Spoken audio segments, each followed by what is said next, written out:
Knight G5 of Magnus Carlsen and Hikaru Nakamura in Norway Chess 2024, round Armageddon 7!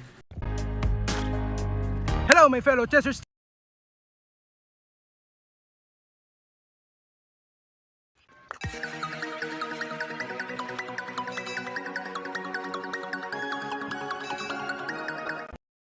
I'm gonna show to you, my fellow chessers, the chess game between Hikaru Nakamura and Magnus Carlsen in Norway Chess 2024 round Armageddon 7. So let's begin on d4, knight f6, c4, e6, knight c3, d5. This is queen's gambit declined. C takes d5, and then e takes d5. This is queen's gambit decline exchange variation.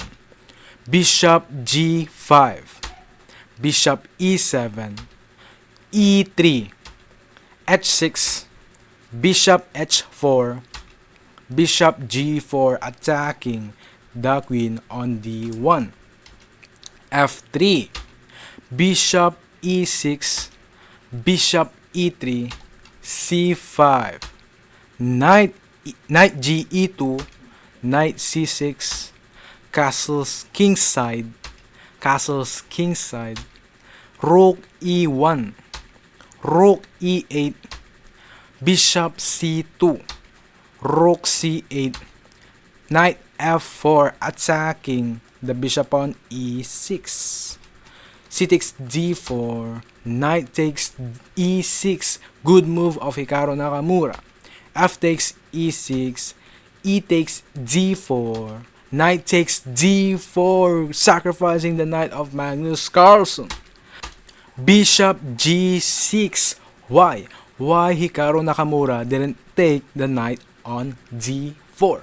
Because if you take the knight, example, queen takes d4, we have bishop c5, as you can see, my fellow chessers, the queen and king. Okay, so that's why you don't take the knight on d4.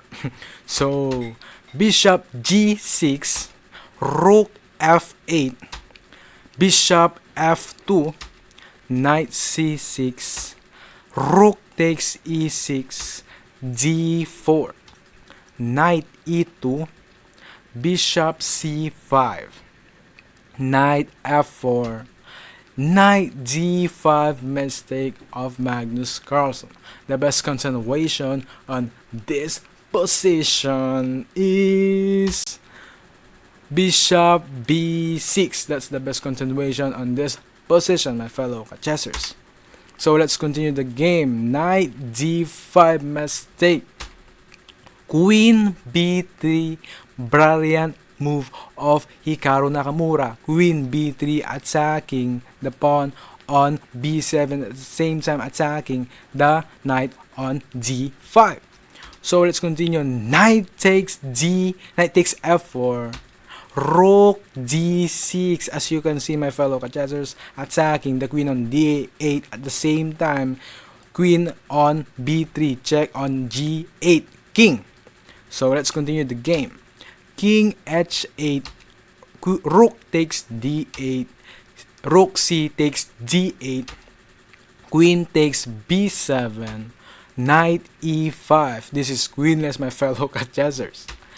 Bishop e4, bishop b6, a4, knight c4. What's the idea of knight c4? To go attacking the pawn on b2, at the same time go here on d2.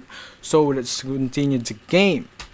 Queen a6, knight d2, attacking the bishop on e4, a4, bishop c5. The best continuation on this position, that's mistake, bishop c5.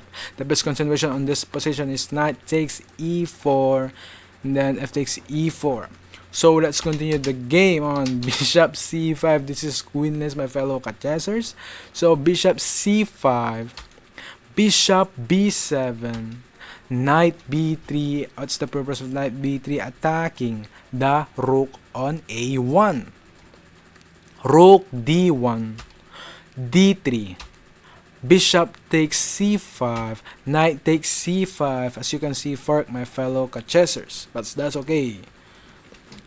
Queen takes a7, knight takes b7, queen takes b7, rook f e8, controlling the e file of Magnus Carlsen. g3, d2, queen b4, blunder of Hikaru Nakamura. The best continuation on this position is king f1 only to maintain the advantage of white, my fellow chessers. Let's continue the game. Queen b4. As you can see, the evaluation bar is equal now. Rook d4, good move of Magnus Carlsen, attacking the queen on b4. Queen takes d2, brilliant move of Hikaru Nakamura. Why Hikaru Nakamura sacrificing the queen on d2? Example, we have, what if we put the queen here on c3, we have knight e2, as you can see, for my fellow chessers. That's why Hikaru Nakamura forced the queen takes d2, brilliant move.